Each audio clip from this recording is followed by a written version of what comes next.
Attendance का book लेके आते हैं। जय जय राधे जय जय श्याम, जय बोलो वृंदावन धाम। जय जय राधे जय जय श्याम, जय बोलो वृंदावन। ठीक है, Hare Krishna. So the light of Bhagavat के शनिवार के इस सत्र में आप सभी का स्वागत है। और पीछे जैसे मैंने बताया टॉपिक लिखा हुआ है Prabhupada departure for the USA. So Prabhupada के बारे में कितने लोग जानते हैं और कितने लोग आज पहली बार आए हैं? ठीक है, तो जो पहली बार आए हैं आप अन्य माता जी लोगों से संपर्क में रहिए और हमारा ये सत्र हमेशा रहता है हर शनिवार रविवार को, तो आप आइए। सो हम श्रील प्रभुपाद जी के बारे में डिस्कस करेंगे। जैसा कि हम सब जानते हैं, Srila Prabhupada ji founder acharya International Society for Krishna Consciousness है। श्रील प्रभुपाद जी का जो अर्ली लाइफ था वो काफ़ी स्ट्रगल में था। तो हम सबसे पहले उनके बिगनिंग से स्टार्ट करते हैं। तो श्रील प्रभुपाद जी का जो जन्म हुआ 1 सितंबर 1896 को कोलकाता में हुआ था। सो श्रील प्रभुपाद जी बचपन से ही भक्ति की ओर अग्रसर हो गए थे। जैसे उनके पिताजी जो थे, उनके पिताजी का नाम क्या था, किसी को पता है? वेरी नाइस, गौर मोहन डे। और माता जी का नाम था रजनी देवी। सो उनके पिताजी शुरू से ही, जैसे कि हम देखते हैं कि माता पिता आजकल बच्चों को डॉक्टर बनाना चाहते हैं, इंजीनियर बनाना चाहते हैं, लेकिन श्रील प्रभुपाद जी के पिताजी, ऐसा श्रील प्रभुपाद जी एक जगह मेंशन करते हैं कि उनके पिताजी उनको राधा रानी का भक्त बनाना चाहते थे। तो बचपन से ही उनका शुरुआत जो हुआ वो भक्ति भाव से हुआ। बचपन में उनको करताल बजाना पता चल गया था, मृदंग बजाना जान गए थे और बहुत सारे भजन वो गाते थे शुरू से ही। एक बार वो जगन्नाथपुरी गए। बचपन से ही वो चाहते थे जगन्नाथपुरी जाना, पर संभव नहीं हो पाया बचपन में। तो जैसे ही युवा हुए लगभग 15-16 साल के, तो एक बार जगन्नाथपुरी गए थे और बहुत ही प्रभाव पड़ा उनका जगन्नाथपुरी पे। जगन्नाथ जी का उनके ऊपर विशेष कृपा था। और आपको पता है असहयोग आंदोलन कब हुआ था गांधी जी का?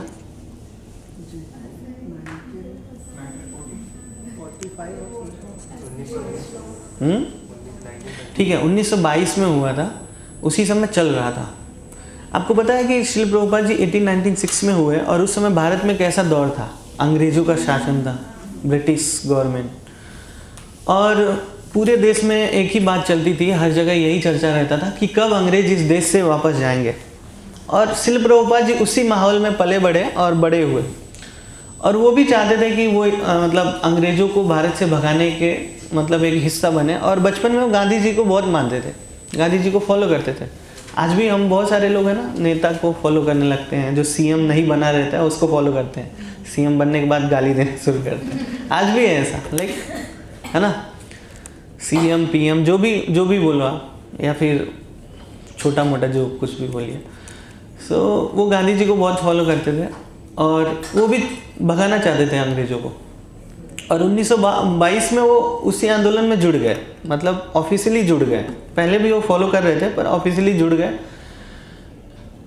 और 1920 में उनका ग्रेजुएशन हुआ था। हम सभी ग्रेजुएशन ऑलमोस्ट किसी ने कर लिया होगा यहाँ पे जो भी बैठे हैं, या 2-4 साल पहले किया होगा या अभी कर रहे होंगे, राइट? तो अभी ग्रेजुएशन के माहौल में कैसे हम लोग मन में क्या सोचते हैं, वैसे ही गांधी जी प्रभुपाद जी के बारे में मन में भी चल रहा था। 1920 में ही उनका ग्रेजुएशन हुआ था। 1922 में वो आंदोलन में भाग ले लिए। अभी आप लोग मन में सोचते रहिए, जैसे जैसे बोल रहा हूँ उसी समय में चलिए, है ना? 1922 में वहाँ पे चल के सोचते हैं। और उनका विवाह हो गया था, ठीक है ना? तो रोजगार का भी ये था कि हम कमाएंगे तभी तो हमारा परिवार आगे बढ़ेगा। सब लोग यही तो सोचते हैं, पापी पेट का सवाल है, अब हम एक नहीं हम 2 हैं, जल्दी 3-4 हो जाएंगे, ऐसा सबके मन में रहता है। सो प्रभुपाद जी भी एक अपने जो पिताजी का दुकान था उस पर ही हाथ बटाने लगे थे, काम करने लगे थे। एक दिन उनके एक मित्र थे और जैसे मैंने बताया पूरी गए थे। पुरी गए थे तो वहाँ के जो पुरी के पंडित थे, प्रभुपाद जी ने उन लोगों को देखा कि वो जगन्नाथ जी का प्रसाद लेकर आ रहे हैं और क्या करते हैं, मछली के साथ मिला के भात को खाते हैं, मछली भात खाते हैं। ठीक है, तो वो बड़ा मतलब उनका मन खिन्न हो गया। एक भक्त है तो मन खिन्न हो गया, और फिर उनका वर्तमान में जो पंडित पुजारी या जो साधु उधु लोग थे उनका विश्वास उठ गया था। हालांकि उनके पिताजी कुछ साधुओं को बुलाते थे हमेशा अपने घर पे, प्रसाद खिलाते थे, लेकिन ये सोचते थे कि सभी साधु लोग ऐसे ही हो गए हैं, इनको भगवान पे विश्वास नहीं है। तो प्रभुपाद जी का साधुओं पर से विश्वास उठ गया था और वो किसी के पास जाते नहीं थे, न ही किसी से मिलते थे, देखते भी नहीं थे।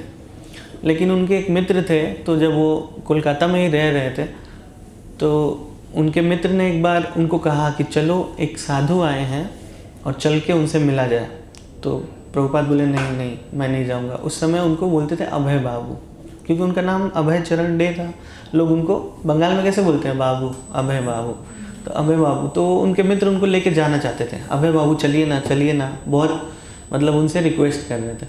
पर प्रभुपाद अभय बाबू जा ही नहीं रहे थे। नहीं नहीं, मुझे इन सब साधुओं के चक्कर में नहीं पड़ना, ये सब एक ही जैसे है, सब मांस खाते हैं, मदिरा सेवन करते हैं और लाल कपड़ा पहन के ऐसे घूमते हैं, लोगों को ठगते हैं। उनका ये तर्क था, तर्क दे रहे थे। लेकिन बड़ा वो जिद कर रहे थे, तो लेकर मतलब वो जिद कर रहे थे उनके मित्र। तो जैसे हम लोग कोई जिद करता है ना, हाँ हमारा मित्र, तो हम जाते हैं, तो वो भी चले गए, वो हाथ पकड़ के खींचते खींचते लेके चले गए, तो वो भी चले गए। और सामने ऐसा ही आसन लगा था और उस पर बैठे थे भक्ति सिद्धांत सरस्वती महाराज, जो उनके गुरु हुए आगे चल के। ठीक है, और पीछे 2 कुर्सियाँ लगी थी। सो उनका मित्र तो जाके नीचे बैठ गया, लेकिन प्रभुपाद वो कुर्सी पे बैठ गए, और कुर्सी पे बैठ के ये पैर ऐसे चढ़ा लेते हैं ना ऐसे। हालांकि ऐसे नहीं करना चाहिए, संभवतः जब कोई कथा कह रहा है तो ऐसे पैर पे चढ़ा के नहीं बैठना चाहिए। वो पैर पे चढ़ा के एकदम उनके सामने, एकदम सामने ही बैठ गए। सो उनके गुरु महाराज ने भी लेट नहीं किया, उनको बोला, अंग्रेजी में बोला, why don't you go to west and preach this Krishna consciousness, कि तुम विदेश में जाकर कृष्ण भावनामृत का प्रचार क्यों नहीं करते, न नाम न जान न पहचान, और ऐसा बात बोल दिए। तो उनको लग गया, थोड़ा झटका लग गया ऐसा।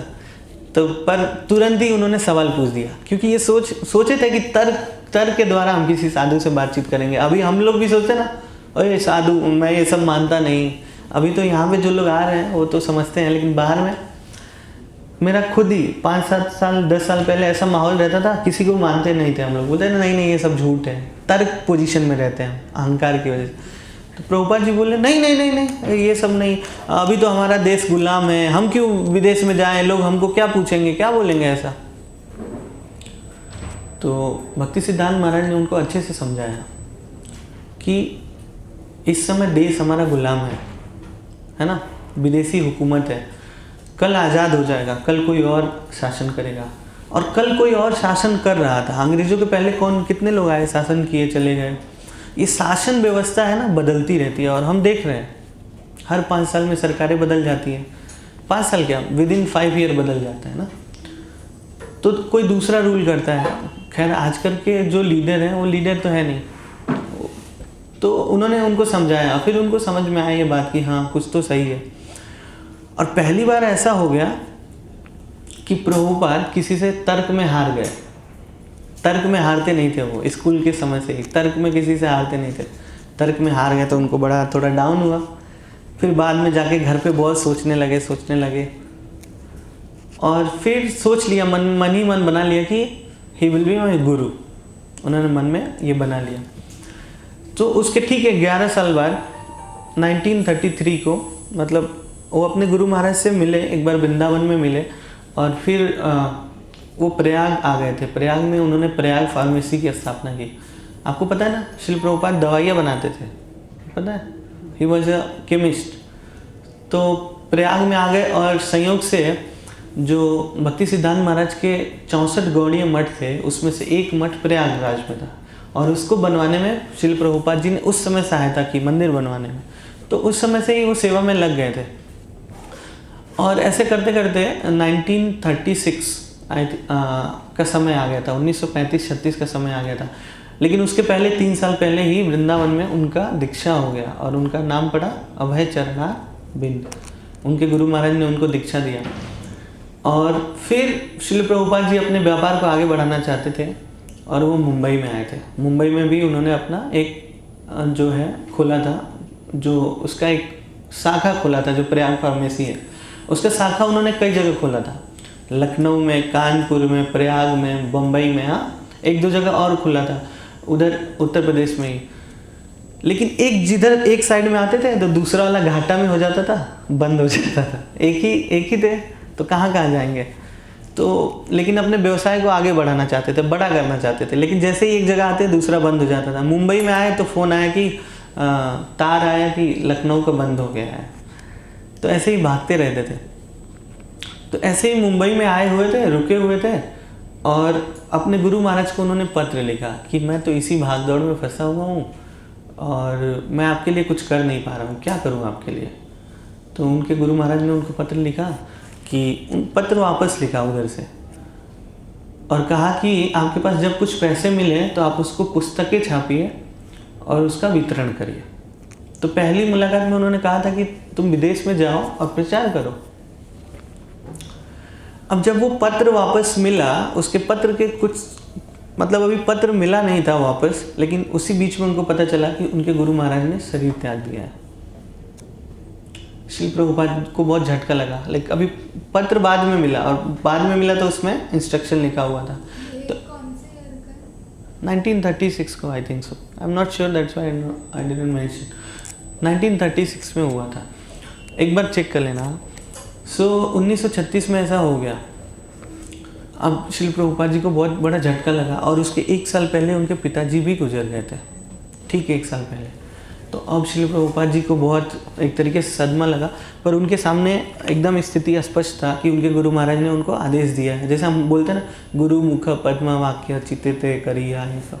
अब श्री प्रभुपाद जी को समझ में आ गया कि अब मुझे यही करना है, जो कुछ भी हो जाए। धीरे धीरे जैसे 1936 आ गया और 1940 तक उनका बिजनेस एकदम ठप होने की जैसे लगा। फिर भी चल रहा था थोड़ा थोड़ा प्रयाग फार्मेसी। और फिर उन्होंने 1944 को एक पत्रिका निकाली, बैक टू गॉड हेड। वो अपने गुरु भाइयों के सहयोग से निकाली।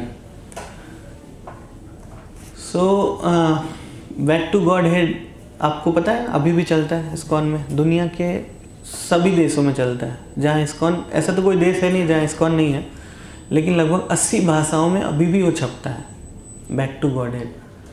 तो बैक टू गॉड हेड में वो लोगों से ऐसा करते थे, मतलब रिक्वेस्ट करते थे, आप भगवान की ओर आइए, वापस चलिए भगवान की तरफ। और खुद ही लिखते थे, आर्टिकल्स लिखते थे, 8-8 पन्ने के, 10-10 पन्ने के आर्टिकल लिखते थे, उसमें छापते थे और लोगों को देते थे।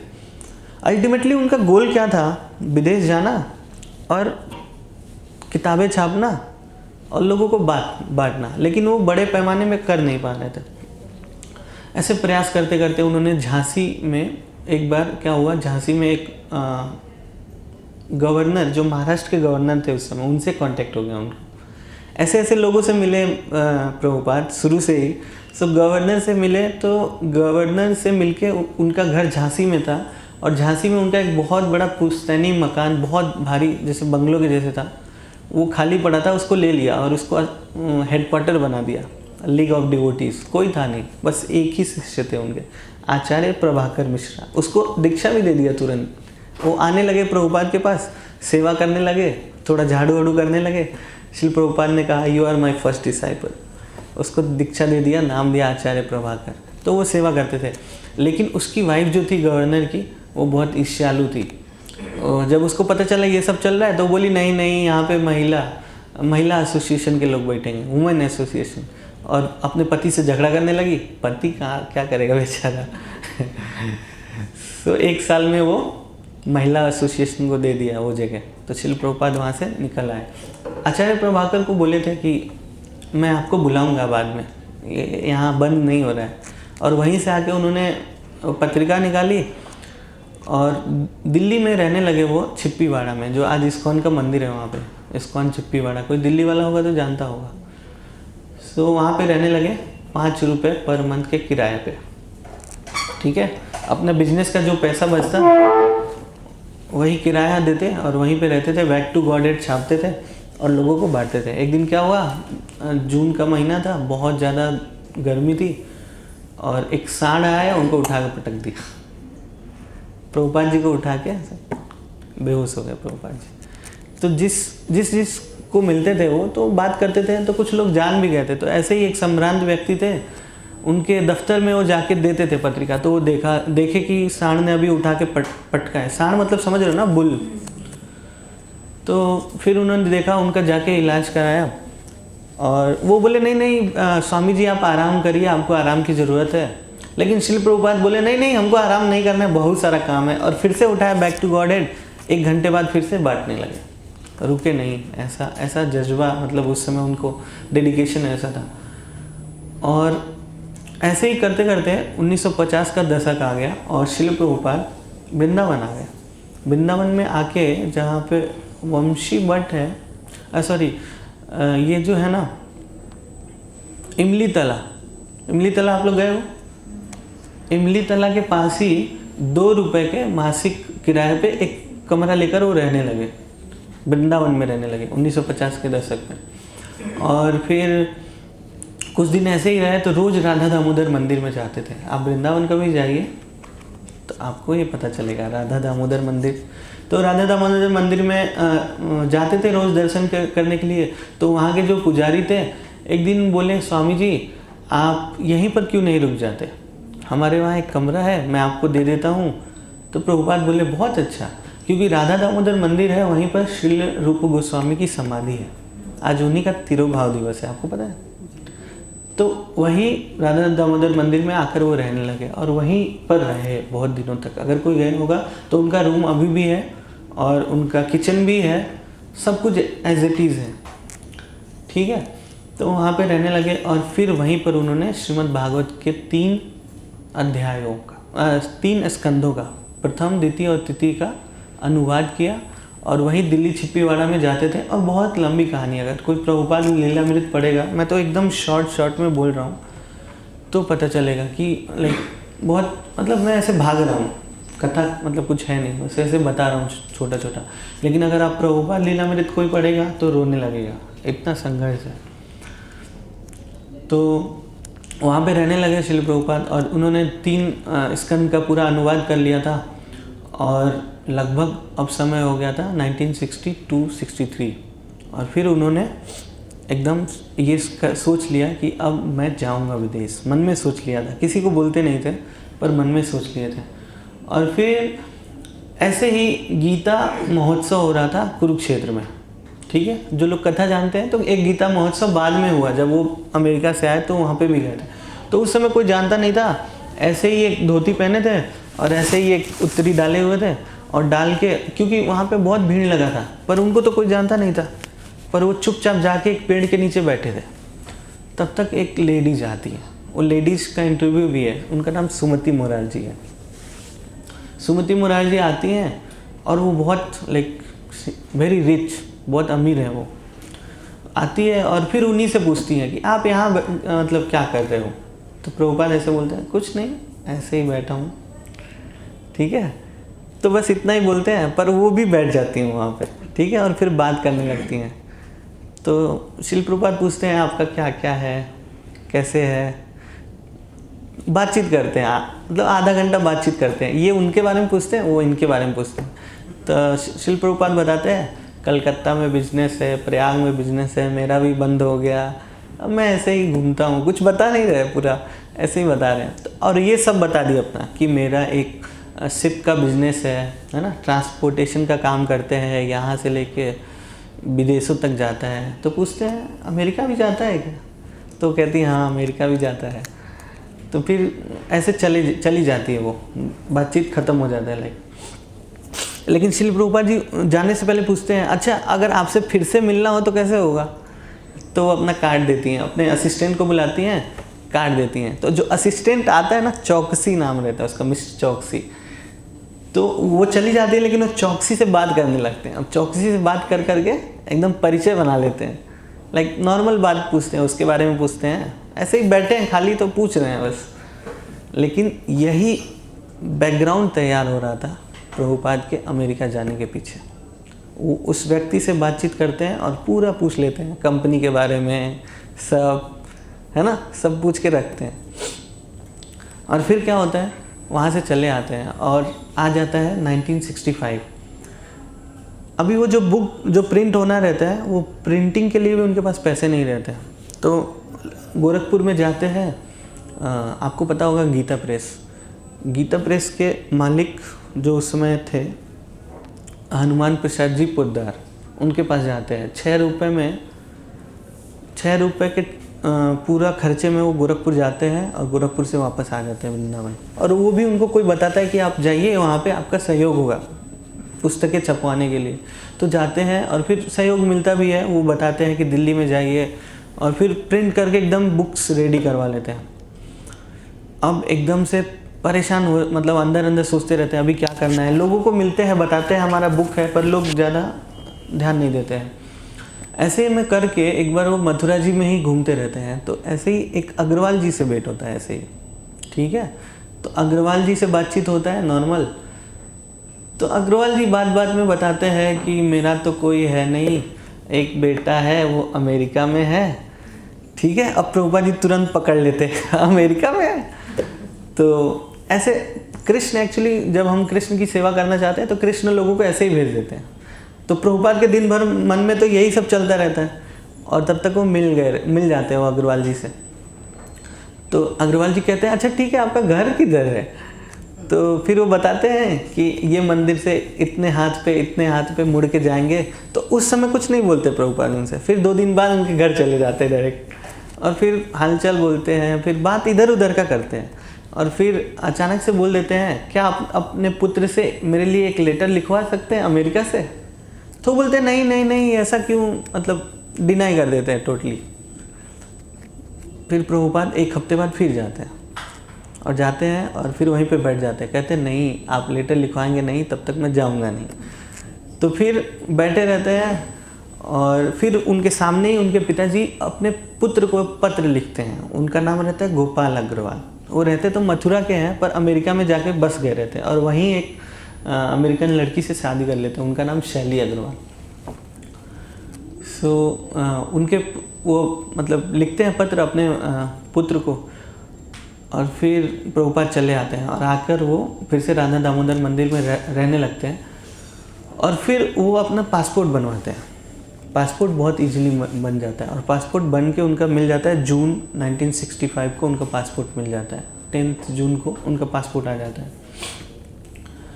और फिर ऐसे ही चिप्पीवाड़ा मंदिर में बैठे रहते हैं, सोचते हैं मतलब ऐसा सोचते नहीं है कि अमेरिका जा पाऊँगा, मन में प्रयास तो किए रहते हैं और वीज़ा के लिए जाके अप्लाई कर देते हैं। अभी बैठे ही रहते हैं तो एक डाकिया आता है और कहता है कि एकदम, अगर कोई ऐसे सुनेगा तो फिल्मी कहानी की जैसे है, लेकिन उससे भी ज़्यादा है एक्चुअली। फिल्मी क्या है तो ऐसे मन में सोच के बना देते हैं, पर एकदम हूबहू ऐसा हुआ है। प्रभुपाद बुक्स को ऐसे देखते रहते हैं, ऐसे अगर आप प्रभुपाद लीलामृत पढ़ेंगे तो समझेंगे। ऐसे देखते रहते हैं, ऐसे पढ़ते रहते हैं, सोचते हैं कि मैं जा पाऊँगा कि नहीं, जाऊँगा तभी तो लेकर जाऊँगा। और ऐसा सोचते रहते हैं तब तक वो डाकिया लेके आता है और कहता है ये आपका वीज़ा है। मतलब वो लेटर भेजते हैं उनके पुत्र, क्योंकि जब तक अमेरिका से कोई भेजेगा नहीं तो आपका वीज़ा बनेगा नहीं। तो वो प्राइवेट एक लेटर बना के भेजते हैं, यस स्वामी जी की ज़रूरत है और आप उनको अमेरिका भेजिए। और वही लेटर जाके एम्बेसी में देना रहता है तो उनका वीज़ा क्लियर होगा। तो मतलब पासपोर्ट और वीज़ा बन जाता है। लेकिन उस समय एक बहुत सारा मतलब डॉक्यूमेंट्स चाहिए रहता था विदेश जाने के लिए। लेकिन उससे भी ज़्यादा बड़ा समस्या रहता है जाएंगे कैसे। और प्रभुपाद के पास कुछ भी पैसा नहीं रहता है, मतलब आज खाया कल सुबह क्या खाएंगे वो भी पता नहीं, और अमेरिका जाने की तैयारी करते हैं तो लेकिन पहले से ही बातचीत किए रहते हैं, मन में तो सब बना लेते हैं। तो वो जो सुमति मुरारजी से मिले रहते हैं, उनके पास वो बम्बई में रहती है, जुहू में, जो हमारा मंदिर से आगे रास्ता जाता है ना बीच के साइड में, तो पहले लेफ़्ट साइड में उनका घर था, वहीं पे घर था। तो प्रभुपाद बॉम्बे आ जाते हैं उसके बाद उनसे मिलने डायरेक्ट, और उनके ऑफिस में चले जाते हैं। तो ऑफिस में जाते हैं तो वही चौकसी बैठे रहते हैं, वही चौकसी जो मिले रहते हैं वहाँ पे। तो चौकसी से कहते हैं ऐसा ऐसा है मेरे को एक, और चौकसी से पहले बात किए रहते हैं कि मेरे को भेज सकते हो क्या तुम? तो वो बोल दिया रहता हाँ भेज देंगे भेज देंगे। ऐसे ही कोई भी हाँ बोल देता है ना, हाँ हाँ कर देंगे, वो भी बोल दिया रहता है हाँ, लेकिन प्रभुपाद तो पकड़ लिए रहते हैं। फिर आ जाते हैं उसके पास, पूछते हैं अब भेजना है चलो कहता है नहीं नहीं, तुरंत डिनाई करता है, नहीं नहीं ऐसा कैसे, तो ऐसा नहीं हो पाएगा, नहीं भेज सकते आपको, आप बूढ़े हो गए हो, ऐसा बातचीत करता है उनसे। अब मैडम अंदर कमरे में रहती है, ये चौकसी बाहर रहता है, वो जाके मैडम को बताता ही नहीं है, खुद ही बोलता है नहीं नहीं भेजेंगे नहीं भेजेंगे। फिर क्या होता है, ऐसे ऐसे बैठे बैठे शाम को 5 बज जाता है और प्रभुपाद वहीं बैठे रहते हैं, जब करते रहते हैं। तो चौकसी बाद में थोड़ा परेशान होके जाता है अंदर, मैडम उनका नाम सुमति मोरारजी था, तो उनसे जाके बोलता है, तो सुमति मोरारजी कहती है नहीं नहीं उनको वापस भेज दो, ये नहीं हो पाएगा, ऐसे डायरेक्ट बोल देती है। अब चौकसी के पास उतना करेज नहीं रहता कि दोबारा बोले नहीं नहीं वो बहुत रिक्वेस्ट कर रहे हैं आप उनको जाने दीजिए, इतना बोल नहीं पाएगा ना, कोई बॉस है वो। तो ऐसे ही होता है कुछ देर, फिर आके बैठ जाता है, कुछ बोलता नहीं, चौकसी बैठे रहता है। बहुत प्रभुपाद बोलते हैं कि फिर प्रभुपाद उसके पे नाराज हो जाते हैं खूब कि अगर तुम मेरा काम नहीं कर सकते तो बताओ, मैं जाके अपना काम कर लूँगा, है ना, ऐसे नाराज होकर खूब तेज बोलते हैं। तो ये भी मौका ढूंढ रहा होता है क्योंकि उलझ गया रहता है ना दोनों में, वो मैडम बोलती है ना, ये बोलते हैं हाँ, तो फिर वो जाके मैडम को बोलता है मैडम वो आपसे डायरेक्टली बात करना चाहते हैं, तो फिर बोलती है ठीक है भेजो। तो प्रभुपाद जाते हैं उनसे बोलते हैं आपको याद है हम मिले थे बहुत पहले? बोलती है हाँ याद है, लेकिन थोड़ा थोड़ा याद आ जाता है उसको। तो फिर बातचीत होता है, तो बोलती नहीं नहीं स्वामी जी हम आपको भेज नहीं सकते, आप इतने बूढ़े हो गए हो कैसे भेज सकते हैं। वो भी बूढ़ी रहती है, ऐसे बोल देती है आप इतने बूढ़े हो गए कैसे भेज सकते हैं आपको। प्रभुपाद बोलते नहीं उसका चिंता मत करो, जीना मरना मैं तो ऐसे ही मरना चाहता हूँ, सेवा करते करते भगवान का, अपने गुरु का आज्ञा मानते मानते मरना चाहता हूँ। पर बोलती है नहीं नहीं ऐसे नहीं भेज सकते। और फिर ऐसे बहुत देर तक बहस होता है दोनों में, ठीक है। और फिर बोलती है नहीं स्वामी जी हमारे लोग कह रहे हैं ये बुढ़ा जाएगा तो लेकिन वापस नहीं आ पाएगा ऐसा बोल देते प्रभुपाद को, क्योंकि उस समय बहुत ठंडी पड़ता है और श्रील प्रभुपाद 70 साल के हो गए, 69 ईयर्स के हो गए हैं, कुछ ही दिन में 70 साल के होने वाले हैं, मतलब 10-15 दिन बाद 70 साल के होने वाले हैं।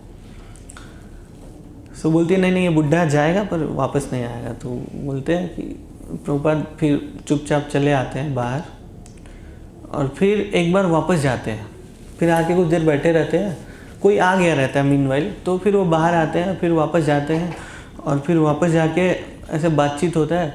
तो फाइनली वो सुमति मोरारजी आखिरी तीर छोड़ती हैं कि आप मेरे पिता समान हो तो मैं आपको नहीं जाने दे सकती। अब श्रील प्रभुपाद पकड़ लेते, कहते हैं क्या अगर आपके पिता इतना रिक्वेस्ट कर रहे होते तो आप उनको डिनाई करती, है ना, क्योंकि लॉजिक देने में बहुत एक्सपर्ट रहते हैं प्रभुपाद। तो फिर कहती है अच्छा ठीक है पी फॉर्म लाइए। पी फॉर्म उस समय ऐसा होता था कि SBI स्टेट बैंक है ना, एक सर्टिफिकेट देती थी कि इस व्यक्ति के ऊपर कोई कर्जा नहीं है भारत में, ठीक है। अभी तो लोग ऐसे भाग जाते हैं, पता नहीं कितना टेक्नोलॉजी बढ़ गया, तो भी उस समय पी फॉर्म नहीं मिलता था जल्दी। तो अब पी फॉर्म लाने के लिए बहुत समय बम्बई में रुकना पड़ेगा क्योंकि बम्बई में ही उसका हेड ऑफिस था। तो अब श्रील प्रभुपाद के पास रहने के लिए कुछ नहीं है, तो सिंधिया नेविगेशन कंपनी जिसकी वो मालकिन रहती है, वहाँ के मजदूर रहते हैं अंधेरी स्टेशन के पास, ठीक है। वो उनका क्वार्टर बनाया था तो उसी में रहते थे। तो बोली ठीक है, उसमें एक कमरा उनको दे देती है कि आप उन रहिए। और श्रील प्रभुपाद जाते थे, चर्च गेट साइड में वो SBI का ऑफिस था, तो वहाँ पे जाते थे और वो पी फॉर्म के लिए अप्लाई कर दिया, वो भी नहीं मिल रहा था, वो भी बैंक वाले नहीं दे रहे थे। पर जो मैनेजर था वो बोला नहीं नहीं अलाउ नहीं होगा, आपके लिए नहीं कर सकते। तो मैनेजर को बोला कि तुम है ना अपने जो सीनियर व्यक्ति है उसको दे दो, मैं उससे बात कर लूँगा। तो सीनियर व्यक्ति को दिया तो सीनियर व्यक्ति ने समहाउ अलाउ कर दिया, तो पी फॉर्म क्लियर हो गया। तो श्रील प्रभुपाद अंधेरी स्टेशन से जुहू, उस समय उनका घर था, तो इतना पैदल आते थे, ठीक है। और पैदल आते थे तो रास्ते में ये खाली ज़मीन था, यहाँ पे पहले लोग वो कोने में एक साइड में लोग आके जला देते थे लोगों को, शमशान के जैसे, और कुछ इधर बिल्डिंग था छोटे छोटे, तो आते थे। तो उसी समय ये जगह देखा था और सोचा था कि किसी दिन अगर ये जगह मिल जाएगा तो मैं एक बहुत अच्छा सुंदर मंदिर बनाऊंगा। उसी समय सुमति मुरारी के घर आते थे तो ऐसा देखा था। ऐसे आए और फिर फाइनली वो पी फॉर्म भी क्लियर हुआ और फिर ये भी क्लियर कर दिया सुमति मुरारी ने कि जो जलदूत है उससे शिल प्रभुपाद जाएंगे। जलदूत के कैप्टन का नाम था कैप्टन पांडियन और उन्होंने अलर्ट कर दिया कि आप इस तारीख को जाएंगे। 13 तारीख को जाने वाले थे एक्चुअली, पर वो सिर्फ पोस्टपोन हो गया तो 20 तारीख हो गया, 20 अगस्त 20 जो आने वाला है। और इसीलिए क्लास हो रहा है कि प्रभुपाद जब यूएसए गए, ठीक है। तो फिर उनको सब क्लियर हो गया तो यहाँ से वो कोलकाता चले गए। कोलकाता वो संन्यास ले चुके थे तो कोलकाता में उनको मतलब उस समय कोई जानने वाला नहीं था। ऐसे ही फ्री लॉज में रहे, जहाँ पे फ्री में रुक सकते हैं, वहाँ पर रुके हुए थे। क्योंकि अभी उनको 2-3 दिन पहले जाना था, मतलब बाद में जाना था, तो 2-3 दिन पहले पहुँच गए थे और फिर 7 दिन एक्सटेंड हो गया। तो 10 दिन रुकने के लिए कुछ नहीं था, कुछ पैसे भी नहीं थे, तो वहाँ पे फ्री लॉजिंग सिस्टम में रुके हुए थे। और फिर वो मतलब फाइनली वो जलदूत वहाँ से चला कोलकाता से और उनके पुत्र जो वृंदावन चंद्र हैं, वृंदावन चंद्र प्रभु, अगर आप लोग देखेंगे तो वो आए थे एक बार इस्कॉन मायापुर में, आते भी हैं। तो एक पूरा जार भर के ये रहता है कोकोनट का लड्डू, वो बना के लेके आए थे। और वो जार भर के लड्डू और 2 जोड़ी धोती कुर्ता, एक सूज, एक करताल और यही सब सामान लेकर वो चढ़े। और जो बुक्स प्रिंट हुआ था वो कोची बंदरगाह पे भेजा गया था, वहाँ से वो लोड होने वाला था। और यही सब लेके शिल प्रभुपाद यूएसए के लिए चल दिए। कोची आया और वहाँ पे बुक्स लोड हुआ और उसके कुछ दिनों बाद ही जन्माष्टमी थी। और जन्माष्टमी प्रभुपाद ने सेलिब्रेट किया शिप पे। और शिप पे सेलिब्रेट किया तो अकेले नहीं किया, कैप्टन को बुलाया, जो लोग थे सबको बुलाया। अब सब लोग इतने घुल मिल गए थे। एक तो ऐसे बोल रहा था, स्वामी जी आप हर बार मेरे शिप पे ही आया करो तो हर बार हम ऐसे ही सेलिब्रेट किया करेंगे। और ऐसे व्यवहार के थे प्रभुपाद। हम समझ सकते हैं कि मतलब 2-4 दिन रुके उन लोगों के साथ। वो बोल रहे थे आप हर बार इसी शिप पे आया करिए, कीर्तन करिए, ऐसे ही रहिए, ऐसे ही चलिए। और फिर वो जो कैप्टन था उसको उन्होंने 1 सेट भागवतम दे दिया, जो दाम था उससे 2 गुना ले लिया। और यही सोचा था कि ऐसे ही करना है, ऐसे ही आगे प्रचार करना है। लेकिन जैसे ही समुद्र मतलब जहाज़ और समुद्र के बीच में गया तो बहुत लहरें, समुद्र का लहरें आप देखते हो कैसे हैं, और बीच में कई किलोमीटर तक इधर पानी इधर पानी। तो जब ज़्यादा समुद्री तूफान आया मतलब तो शिल प्रभुपाद का तबीयत ख़राब हो गया और उनको हार्ट अटैक आ गया। तो जब पहला हार्ट अटैक आया तो उसमें शिल प्रभुपाद आराम से मतलब फाइनली बच गया। लाइक हल्का सा था, ज़्यादा कुछ दिक्कत नहीं हुआ। लेकिन उसके कुछ मतलब आज ये आया फर्स्ट, कल सेकेंड आ गया, सेकेंड हार्ट अटैक आ गया। और जो सेकेंड हार्ट अटैक आ गया उसमें ऐसा लगा कि प्रभुपाद सो गए थे। ऐसा लाइक दर्द इतना हो रहा था, उनको सीने में पहले से ही दर्द हो रहा था और इतना दर्द हो रहा था, प्रभुपाद सो गए। लेकिन प्रभुपाद जब सोए तो उन्होंने एक गीत भी लिखा है और उन्होंने बाद में अपने डायरी में मेंशन किया, बाद में जब वो ठीक हो गए। तो सोए थे तो ऐसा लग रहा था कि कृष्ण उनकी नैया को खे रहे हैं। जो कैप्टन है नाव के, जो जहाज़ का, वो कोई व्यक्ति नहीं है। उन्होंने देखा कि स्वयं कृष्ण उसको चला रहे हैं। और फिर कृष्ण बोल रहे हैं कि तुम चिंता क्यों कर रहे हो, मैं इस शिप का कैप्टन हूँ, तुम्हें चिंता नहीं करना है, तुम्हें ठीक से होके आगे बढ़ना है। फिर कुछ देर बाद उन्होंने देखा कि नरसिंह देव चला रहे हैं, ऐसा उन्होंने अपनी डायरी में मेंशन किया है। और फिर जो भगवान के भक्त हैं वो इस भाव को समझ सकते हैं, हम तो समझ नहीं सकते, हमको लगेगा ब्लफ मार रहे हैं, लाइक सीरियसली, है ना। पर जो भगवान के शुद्ध भक्त हैं उनके साथ ऐसे भगवान आदान प्रदान करते हैं। तो भगवान के जितने 10 रूप हैं उन्होंने देख लिया स्वप्न में, और जब देख लिया फिर उठे तो ठीक हो गए और फिर गर्म पानी पिए और मतलब ऐसे ही नॉर्मल मेडिसिन लिया उन्होंने, जो आयुर्वेदिक मेडिसिन वो लेते थे, कभी भी सीने में दर्द होता था, और बाद में वो ठीक हो गए।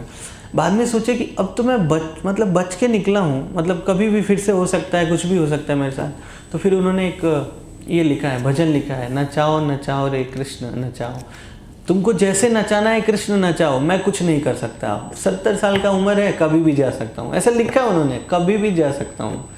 तो तुम ही चाह रहे तो मैं जा रहा हूँ, और तुम नहीं चाहते तो नहीं जाता, और अगर जा भी रहा हूँ कुछ करना होगा तो तुम ही करवाओगे, मैं नहीं कर पाऊँगा।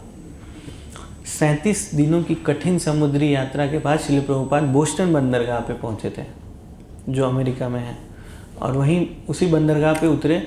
और फिर वो जो गोपाल अग्रवाल जो अमेरिका में रहते थे, श्रील प्रभुपाद इतने चालाक थे मतलब इतने चालाक थे, वो जब लेटर भेज रहे थे उनके पिताजी, तो श्रील प्रभुपाद अपना फ़ोटो खिंचवा के लाए और उसी में अटैच करके भेज दिया सोचिए, उस समय ऐसा नहीं था ना, लेकिन कितने दिमाग मतलब उनका मन मतलब कितना आगे था, मतलब 2-4 महीना या 1 साल 2 साल आगे था कि मैं जाऊंगा तो पहचानेगा कैसे मुझे।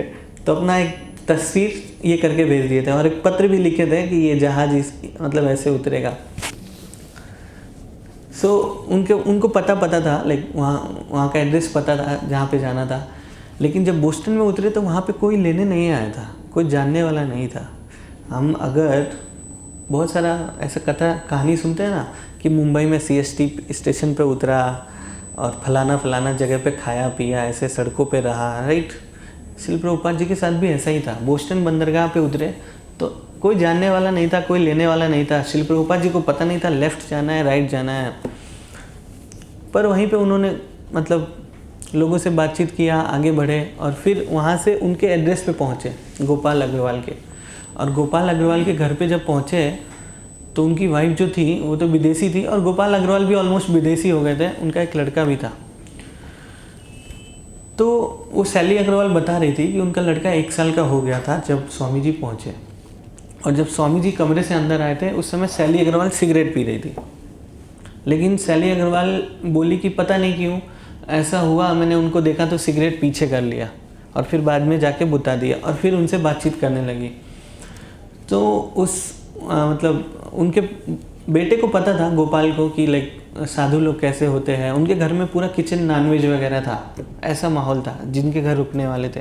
पर श्रील प्रभुपाद जी थोड़ा भी हेजिटेट नहीं किए। हम तो लहसुन प्याज छोड़ देते हैं तो दूसरे को बोलते हैं साइड में, है ना। बहुत सारा ये रहता है ना, प्राउड जैसा मोमेंट रहता है, अरे कर दिया। हालांकि हम तो पूरा छोड़ भी नहीं पा रहे, लेकिन श्रील प्रभुपाद जी थोड़ा भी हेजिटेट नहीं हुए, थोड़ा भी उनके चेहरे पे सिकन नहीं आया।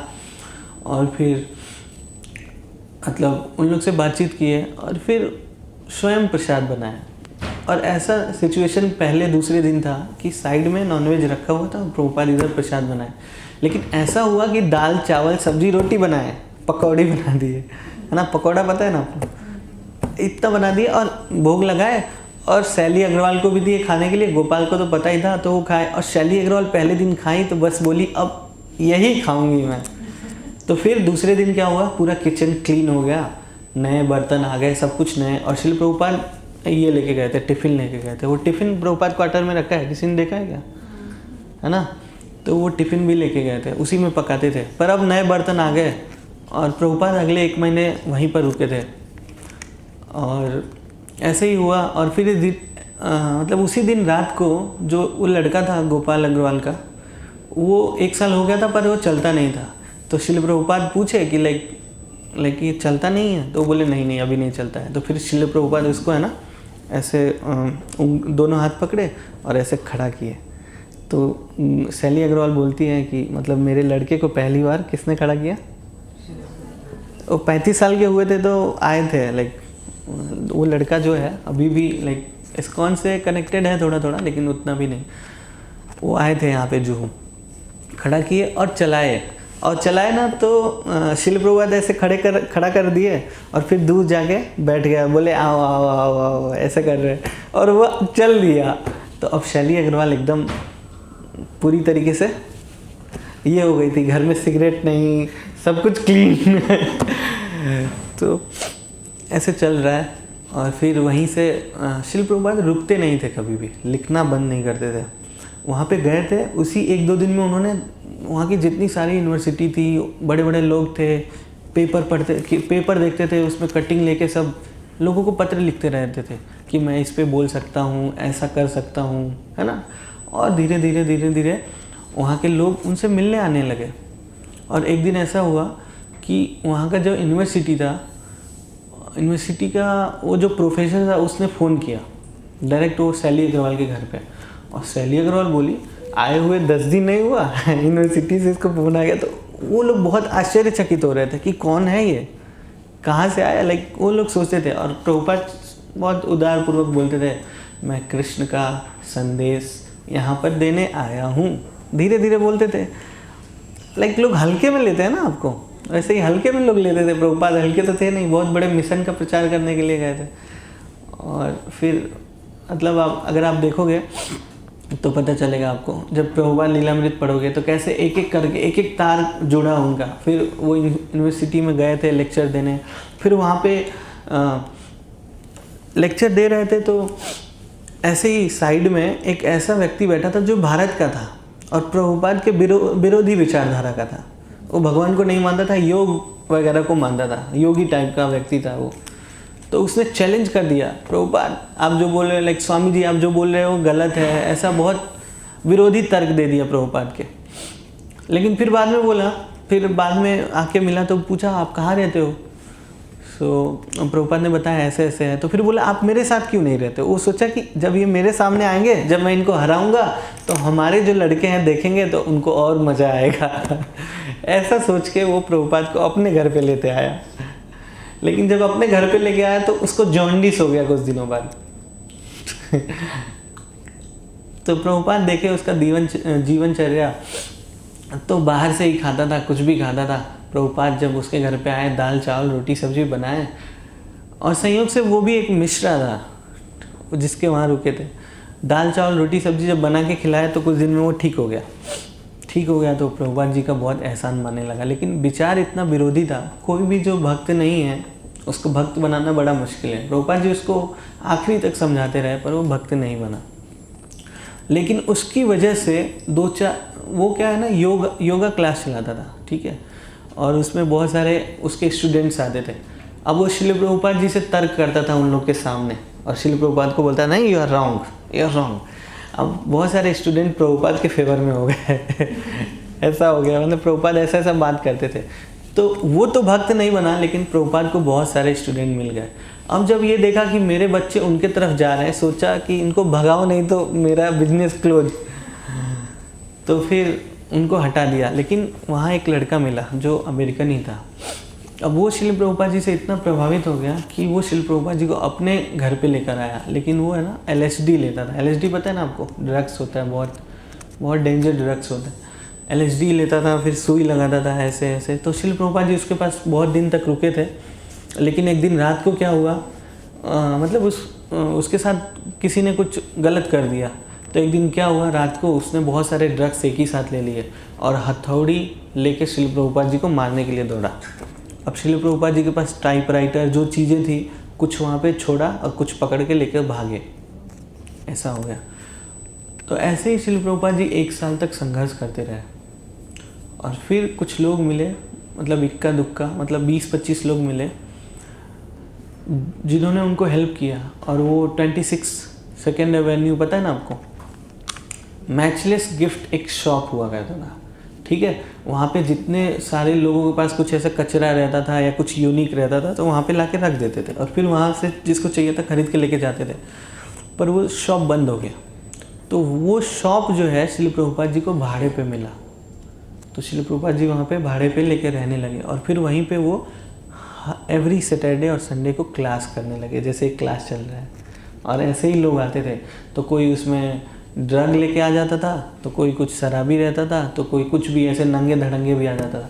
तो एक दिन ऐसे क्या हुआ, प्रभुपाद ऐसे क्लास दे रहे थे और बोल रहे थे, तब तक एक आदमी दरवाज़ा खोल के आया, बोला मैं ही हूँ God, I am the God, I am the God, खूब चिल्ला रहा था, I am the God, I am the God. Prabhupada कुछ बोले ही नहीं, तब तक चुप रहे थे। और फिर वो 5 मिनट चिल्लाया, फिर चले गए। अब जब वो चला गया तो प्रभुपाद उसके बारे में बोले कि देखो ये अपने को भगवान समझता है और कार्य कौन सा कर रहा है। तो सब लोग हंसने लगे और धीरे धीरे ऐसे लोग प्रभावित होने लगे। और फिर क्या हुआ, एक दिन वही पागल व्यक्ति क्लास ही चल रहा था तो आया, और फिर जो टॉयलेट पेपर होता है ना, टॉयलेट पेपर लेकर आया बहुत सारा, और प्रभुपाद के टॉयलेट में लाके लगा दिया। खैर बोला उसने कि ये यहाँ पे नहीं है, इसकी ज़रूरत है यहाँ पे। तो प्रभुपाद ने फिर एग्जाम्पल दिया कि देखो कृष्ण ने इसको इंस्पायर किया है तो ये अच्छा काम करने लगा, ठीक है। आगे चल के वो भक्त बन गया एक्चुअली। और फिर वहीं 26 एवेन्यू में कैसे भी लोग आते थे, ऐसे एक सीरीज के लोग नहीं आते थे, मतलब कोई बड़ा है कोई छोटा है, कोई मतलब कुछ भी कर रहा है वैसे ही आता है। वैसे ही एक वकील आ रहा था और फिर उसी वकील की सहायता से श्रील प्रभुपाद जी ने 1966 में इस्कॉन की स्थापना करी। मात्र 20-25 लोग, और वो भी सिंसियर लोग नहीं, कुछ ही 1-2 लोग सिंसियर थे। सो मच सो दैट कि श्रील प्रभुपाद जी इतने सारे लोगों को स्वयं प्रसाद बनाते थे। जब क्लास होना रहता था क्लीन करते थे, सब सेटअप करते थे, कीर्तन करते थे, सबके जाने के बाद सबका प्लेट्स धोते थे, ऐसा करते थे। और फिर उन्होंने वहीं पर उन्हीं लोगों की सहायता से इस्कॉन की स्थापना करी और उन्हीं लोगों को आगे चलकर उन्हीं लोगों को विश्व के अनेक देशों में भेज दिए 1-2 साल में, मतलब ज़्यादा समय नहीं लगा। 1965 में वो यहाँ से अमेरिका गए, 1966 में उन्होंने इस्कॉन की स्थापना करी और फिर मतलब 1977 में वो चले गए। आपको ये पता है 1977 ही लेफ्ट हिज बॉडी राइट इन वृंदावन धाम। मात्र 12 सालों में श्रील प्रभुपाद जी ने पूरे कॉन्टिनेंट का 14 बार परिक्रमा किया, 14 बार भ्रमण किया और इस्कॉन जैसी सोसाइटी दी। जब श्रील प्रभुपाद जी यहाँ से गए तो विश्व में 108 मंदिर थे और इस समय तो 800 से ज़्यादा है, पर उस समय 108 मंदिर थे। तो यही श्रील प्रभुपाद जी की एक शॉर्ट में समरी है कैसे वो यूएस से गए और उन्होंने इस्कॉन की स्थापना करी। तो आने वाला जो 20 अगस्त है, मतलब आज कौन सा है तारीख है, 17, 18, हाँ तो मंडे या ट्यूसडे को वो दिन है, उसी दिन वो जलदूत से गए थे। सो ये दिन का भी बड़ा महत्व है। कुछ ही दिन बाद जन्माष्टमी आ जाएगा और जन्माष्टमी के ठीक एक दिन बाद नंदोत्सव है, जिस दिन प्रभुपाद जी का आविर्भाव हुआ था, और उसके कुछ दिनों बाद राधाष्टमी भी पड़ता है। फिर और बहुत सारे फेस्टिवल हो जाते हैं। फिर कार्तिक आ जाता है राइट, और बलराम जयंती कल है, परसों है, परसों बलराम जयंती है। तो बलराम जयंती में उन्होंने कोलकाता में मंदिर में जो राधा गोविंद जी का मंदिर था वहाँ पे प्रणाम करके स्टार्ट किया था यात्रा, और 37 दिन में ये सारे फेस्टिवल सेलिब्रेट करके वो अमेरिका पहुँच गए, है ना। सो हम थोड़ा सा समझ सकते हैं कि भगवान का अरेंजमेंट कितना अच्छा है कि ये जो सारे फेस्टिवल्स हैं उसी बीच में ये भी एक फेस्टिवल हो गया हमारे लिए। अगर इस दिन प्रभुपाद यूएस से नहीं जाते तो इस्कॉन मूवमेंट चालू होता, है ना। तो हम लोग कहाँ होते। ऐसे बहुत बड़े बड़े जो प्रभुपाद डिसाइपल्स हैं वो रोने लगते हैं कि मैं कहाँ होता, रोने लगते हैं मेरा क्या हाल होता। क्योंकि बहुत सारे लोग ड्रग्स लेते थे, और ड्रग्स जो ले रहे हैं देखा होगा आपने किसी ने, मैंने तो नहीं देखा है, लाइक ऐसे सुना है मूवीज़ वगैरह में, ऐसा देखा है। ऐसा हालत हो जाता है 3-3 दिन 4-4 दिन तक ऐसे ही पड़े हैं, कुछ मतलब नहीं जीवन का। और इन सब चीज़ से निकल के वो तो ब्राह्मण बने, और ब्राह्मण से ऊपर वैष्णव बने, और वैष्णव से भगवत प्राप्ति का जो रास्ता उन्होंने अपना लिया, और बहुत सारे लोग भगवत प्राप्ति भी की और कर रहे हैं, और लगातार मूवमेंट भी आगे बढ़ रहा है। और इससे बहुत सारे लोग अभी भी मतलब अपने जीवन को सफल बना रहे हैं। अगर आप लोग आते हैं और अच्छा कितने लोग 16 माला करते हैं इसमें, और कितने लोग एक माला भी नहीं करते। सो प्रभुपाद जी ने पूरे विश्व में हरिनाम का प्रचार किया। जो मेन सब्जेक्ट है वो यही है, मैंने कथा तो बता दिया। श्री प्रभुपाद जी विश्व में गए और वहाँ के लोगों को बोले। एक भारतीय श्री प्रभुपाद जी से पूछे, मतलब एक सेमिनार हो रहा था, उसमें सेमिनार में प्रभुपाद जी बोल रहे थे, तो एक भारतीय ने पूछा कि आप यहाँ क्यों आए हो। तो वो श्री प्रभुपाद बोले तुम यहाँ क्यों आए हो तो बोला कि मैं तो यहाँ कमाने आया हूँ, ऐसा ऐसा। तो प्रभुपाद बोले तुम यहाँ लेने आए हो, मैं यहाँ देने आया हूँ, मैं यहाँ भगवत ज्ञान देने आया हूँ, मैं यहाँ भगवत गीता का प्रचार करने आया हूँ। और यही बात सही था। श्री प्रभुपाद जी ने वही कॉन्सेप्ट अपनाया। जब वो विदेशों में जाते थे, खासकर एक बार लंदन में बोल रहे थे, तो बोले कि ब्रिटिशर्स जो है हमारे देश से सोना चांदी हीरे जवाहरात पता नहीं क्या क्या चुरा के लाए, तुम लोग लाए चुरा के, और असली चीज़ चुराना लेकर आना भूल गए। अब उन लोग के सामने ऐसे बोल रहे हैं, कैसे कैसे लगेगा उन लोग को? ऐसा बोले तुम लोग चुरा के लाए पर असली चीज़ मैं तुमको डिलीवरी करने आया। ऐसे प्रभुपाद लेक्चर देते थे। अगर प्रभुपाद का लेक्चर सुनेंगे तो हमको पता चलेगा ऐसे। सो जो हरे कृष्ण महामंत्र है, हरे कृष्णा कृष्णा कृष्णा हरे हरे, हरे राम राम राम हरे हरे, ये हम सबको जप करना चाहिए रोज़। जो जप नहीं करते हैं वो 1 माला से प्रारंभ कर सकते हैं, 2 माला कर सकते हैं, 4 माला कर सकते हैं। और सबसे बड़ी बात, ये जो क्लास सैटरडे और संडे को चल रहा है, वीकडेज में भी हमारे अदर्स क्लास हैं, तो आप उसमें भी आ सकते हैं। और अगर आप आएंगे तो ही आपको पता चलेगा कि आप अभी क्या कर रहे हो और आपको करना क्या चाहिए। अगर आप 16 माला जप कर रहे हो, 16 माला अगर मान लो कोई नहीं कर रहा है, कम से कम 2 माला कर रहा है, 4 माला कर रहा है, तो उसको पता चलेगा कि मनुष्यता क्या होती है। What is the use of this human form of life, इस मनुष्य शरीर का क्या उपयोग है, हमको पता चलेगा। और श्रील प्रभुपाद जी इसी मैसेज को लेके गए थे। भगवान गीता में क्या कहते हैं? सर्वधर्मान परित्यज्य माम एकम शरणम व्रज अहम तम सर्व पापेभ्यो मोक्षयिष्यामि मा शुचः। आप सभी धर्मों का परित्याग कर दो। जैसे मैंने स्टार्टिंग में बोला था ना, रोजी रोटी, पेट का ये सब अगर आप काम नहीं करोगे, जो बहुत सारे लोग हैं काम नहीं करते हैं। आप देखना, एक ही अमीर बाप है, उसके 2 बेटे हैं, तो एक को बीमारी हो जाती है, लकवा हो जाता है, और एक उसी धन का भोग करता है।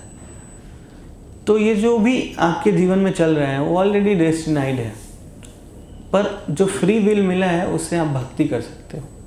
वही फ्री विल, धन कमाना नहीं है खाली, जीवन का उद्देश्य खाली धन कमाना नहीं है। जैसे कि थोड़ा और डीप में जाएंगे तो पता चलेगा, आहार निद्रा भय मैथुनम च, ये जानवर भी करते हैं 4 चीज़ें। क्या क्या? आहार निद्रा भय मैथुन। हाँ, जो आप लोग समझ रहे हैं ना, आहार, भोजन, निद्रा, सोना, भय मत डिफेंड करना, और मैथुनम। सो ये 4 चीज़ें जानवर भी कर रहे हैं। बच्चे पैदा करना, चींटियों के भी बच्चे होते हैं, पता है ना, गधों के भी होते हैं, है ना। सभी जानवरों एक दूसरे मतलब क्या बोलते हैं उसको, वंश परंपरा को आगे बढ़ाते हैं। इट्स नॉट न्यू, सबके लिए समान है। पर मानव समाज क्या अलग कर सकता है? अगर धर्म का पालन नहीं करेगा तो क्या है? धर्मे न हीना पशु भी समाना। धर्म जो हीन व्यक्ति है वो क्या है?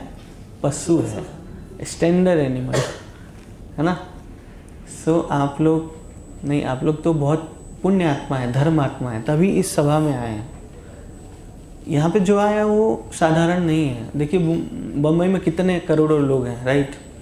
और मंदिर में कितने लोग आते हैं? हम कभी कभी आते हैं ना, कहते हैं मंदिर में बहुत भीड़ है। नहीं, मंदिर में भीड़ नहीं है, भीड़ बाहर है, मंदिर में तो नॉर्मल है, आ रहे हैं लोग, किसी किसी दिन बढ़ जा रहा है। तो इसीलिए हम सबको जप करना चाहिए। तो जो जप नहीं करते हैं वो कृपया जप करिए। जो मंदिर नहीं आते हैं या क्लासेस में नहीं आते हैं तो कृपा करके क्लासेस में आइए, सुनिए। जिनके पास भगवत गीता नहीं है वो भगवत गीता लेकर पढ़िए। ऑनलाइन यूट्यूब पे भी हमारा चैनल है, तो आप उसको भी सब्सक्राइब कर सकते हैं, और वहाँ पे लेक्चर्स हमारे जो पहले के भी हुए हैं वो भी अवेलेबल है, तो आप वो भी सुन सकते हैं जो लोग नए हैं। और मंदिर आप आएंगे धीरे धीरे तो आपको पता चलेगा सारी चीज़ें। एक दिन का ये नहीं है, जो लोग नए हैं उनके लिए मैं बोल रहा हूँ स्पेशली। ये एक दिन का प्रोसेस नहीं है, पूरे जीवन का प्रोसेस है। अगर आपको जीवन को आगे ले जाना है, इवन आपको भौतिक दुनिया में भी आगे बढ़ना है, तो आपको पालन करना पड़ेगा बहुत सारी चीज़ें। नहीं तो एक दिन हो सकता है कि आपको सक्सेस मिल जाए पर अगले दिन आप सुसाइड कर लो, क्योंकि आपके बाजू वाला जो आपसे कम काम करता था, कम मेहनत करता था, आपसे एक स्टेप आगे है। बहुत सारा ऐसा केसेस होता है। चाहे बहुत सारे लड़के देखो टॉपर में दूसरे तीसरे में रहते हैं पर ऐसे सर झुका के मायूस रहते हैं। असली सफलता हमको पता नहीं है, तो असली सफलता हमें कहाँ पता चलेगा? श्रीमद् भगवत गीता में। ठीक है, सो हम स्टॉप करते हैं यहाँ पे, और किसी को कुछ प्रश्न है तो पूछ सकते हैं, कुछ कमेंट्स है तो दे सकते हैं। प्रभुपाद के बारे में कोई कुछ बताना चाहता है, कोई प्रभुपाद लीलामृत से कोई 1-2 बात, तो वो भी बता सकता है। प्रभु जी, मैंने ऐसे सुना था कि वो मिनिस्टर प्राइम मिनिस्टर से भी मिले थे, तो एग्जैक्ट आइडिया नहीं है क्योंकि मैं भी इतना पढ़ा नहीं हूँ, पर is it? Yes Prabhupada Lal Bahadur Shastri से मिले थे और प्रभुपाद इंदिरा गांधी से भी मिले थे। और प्रभुपाद के एक शिष्य थे गुरुदास प्रभु और उनकी वाइफ का नाम था यमुना माता जी, जो हम सुनते हैं ना गोविंदम आदि पुरुषम, उन्होंने ही गाया है।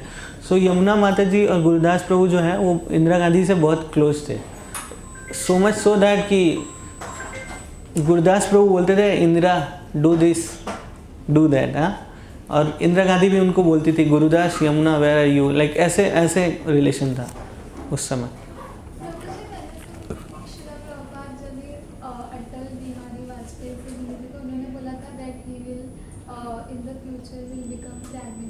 हाँ मैंने भी ऐसा सुना।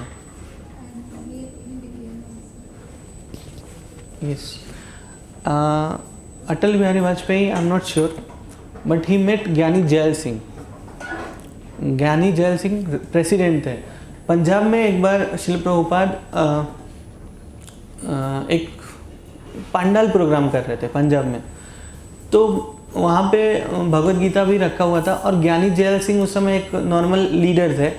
तो वो प्रभुपाद से मिलने आए, तो प्रभुपाद से मिलने आए तो प्रभुपाद ने उनको भगवत गीता गिफ्ट किया, बोला कि ये अंग्रेजी में Bhagavad Gita just now printed so you take this. तो उन्होंने गिफ्ट किया ज्ञानी जैल सिंह को। तो ज्ञानी जैल सिंह जब कमरे से बाहर निकले तो उन्होंने भगवत गीता को ऐसे सर पे लगाया था। सो प्रभुपाद के शिष्य ने प्रभुपाद को जाके बताया कि ऐसा ऐसा है।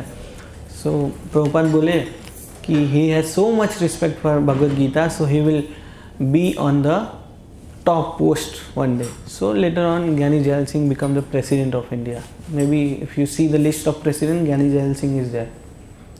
ऐसा मैं श्योर हूँ। ठीक है प्रभु जी, मैं एक चीज़ पूछूँ, प्रभुपाद जी को लेकर नहीं है, लेकिन मैंने जितनी भी ऑर्गेनाइजेशन देखी है जो आगे लेकर जाती है तो उनकी एज ज़्यादातर ओल्ड क्यों होती है, उसको यंग क्यों नहीं होते?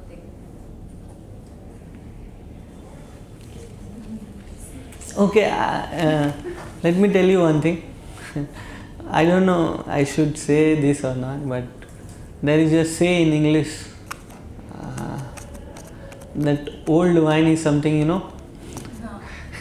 Okay, that's not a clear understanding, but about our mission, our sanstha, it's not ये आज का नहीं है।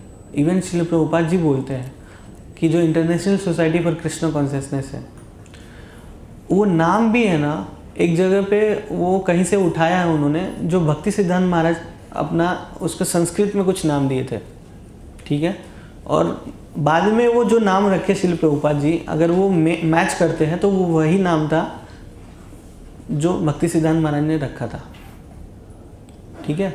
और हमारी परंपरा जो है वो 60 साल के लिए से नहीं है, आप 60 साल से उसको देख रहे हो। रूप गोस्वामी प्रभुपाद जिनका तिरोभाव है वो 500 साल पहले आए थे, तो उस समय उन्होंने प्रचार की परिकल्पना स्थापित की थी। उससे पहले चैतन्य महाप्रभु आए थे, और अगर आप चैतन्य महाप्रभु का चैतन्य चरितामृत पढ़ोगे, जा रे देखो तारे कहो कृष्ण उपदेश, तो आप जिस संदर्भ में बोल रहे हो वो कोई भौतिक संस्था होगी, पर इस्कॉन वैसा नहीं है। इस्कॉन को आप देख रहे हो तो गलत, वैसे देख रहे हो तो गलत है। प्रभु जी, कोई भी अगर देखना है कोई बोनाफाइड संस्था है तो हम लोग को देखना पड़ेगा कि वो गुरु परंपरा में आ रही है। उन्होंने पूछा कि उनका सवाल अलग था, आप जो बोल रहे हो वो भी सही है। वो पूछ रही है। आपका सवाल है?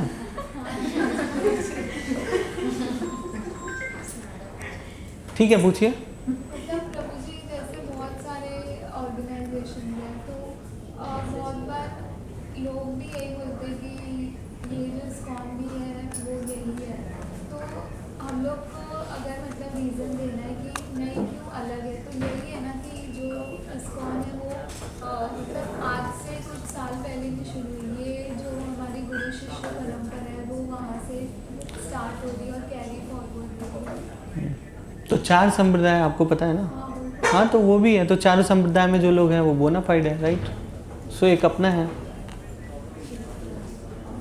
और कुछ किसी का और कुछ प्रश्न है? समय हो गया, ठीक है। श्रील प्रभुपाद की हरे कृष्ण। हरे कृष्णा। हम सब धन्यवाद करेंगे प्रभु जी को एक बार से भाव बोल के हरे कृष्णा कृष्णा कृष्णा हरे हरे, हरे राम राम राम हरे हरे। तो जैसे आप सबको पता है अभी जन्माष्टमी आने वाला है, जन्माष्टमी के बाद वाला जो दिन है वो प्रभुपाद जी का अपीयरेंस डे। तो प्रभुपाद जी का बर्थडे मतलब कृष्णा जी के बर्थडे के नेक्स्ट डे, उस दिन हमें मतलब वो भी फेस्टिवल होगा। Janmashtami of course it's a festival, उसके बाद Prabhupada appearance day also festival. तो उसमें भी you have an opportunity of doing a कलश अभिषेक। अगर किसी को कलश अभिषेक करना है तो you can participate in that. You can contact either me or Bipin Prabhu for the details, ठीक है। तो अभी प्रसादम यहीं पे है, सो सबको रिक्वेस्ट है कि ये चेयर्स है ना साइड पे